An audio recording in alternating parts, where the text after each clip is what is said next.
Pozdravljeni! Konec maja je pred vrati in pravljičarke zaključujemo še eno, že 6. leto pripovedovanja pravljic za odrasle. Pripovedovali smo zgodbe z vsega sveta. Zadnji 2 leti pa smo iskali predvsem zgodbe, ki so nastajale in se ohranile pri nas v Sloveniji. Te zgodbe so zbirali in zapisovali različni zbiratelji ljudskega izročila.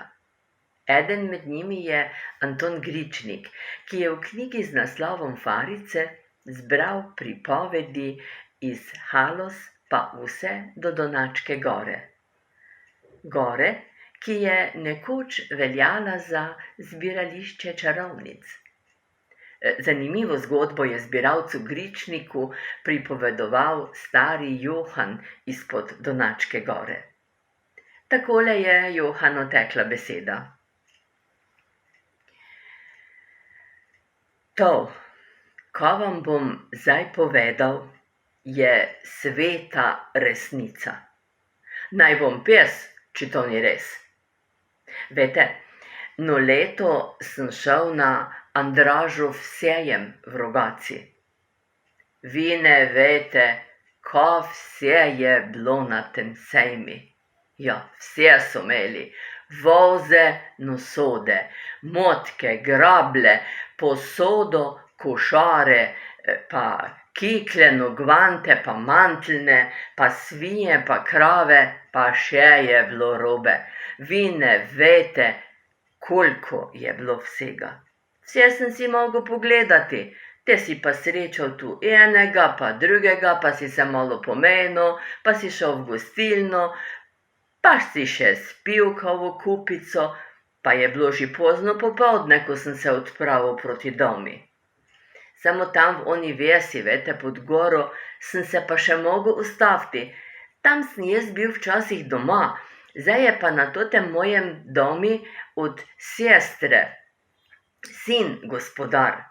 Ja, pa so me bili, veste, strašno veseli. O ja, so me poseli za mizo, pa smo se malo pomenili, malo pojeli, pa spili kavo kupico. Te je bila že pa čisto trda tema, ko sem se odpravil naprej proti domu. Tam gore, pri zadnjem kmeti pod goro, tam so še imeli luč. Pokle sem pa mogel iti, veste, še malo v breg, da sem se lahko spustil pol dol proti Črnožišam. Te pa, veste, naenkrat srečam 4 babe. Ja, 2 sem poznal, 2 pa ni. Pa so mi rekle, naj grem z njimi. Te sem pa šel. Pa smo prišli do nevoljke lepe hiše. Notre je bilo pa vse razsvetljeno. Ko smo prišli pa noter, pa vidim, da je v hiši polno bab. Pa lepe, pa grde, mlade, no stare, debele, pa suhe. Pa veste, vse so me bile vesele ko malega grofa. Posele so me za mizo, na mizi pa polno dobrot.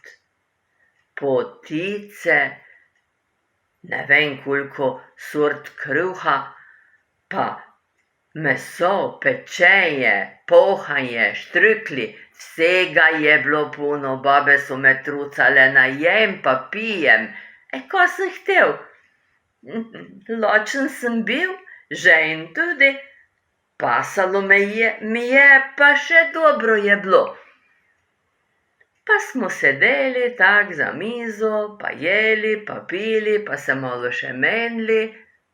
Pa je rekla ona, najstarejša, tista ta stara, Johan, zdaj bo treba pa domov.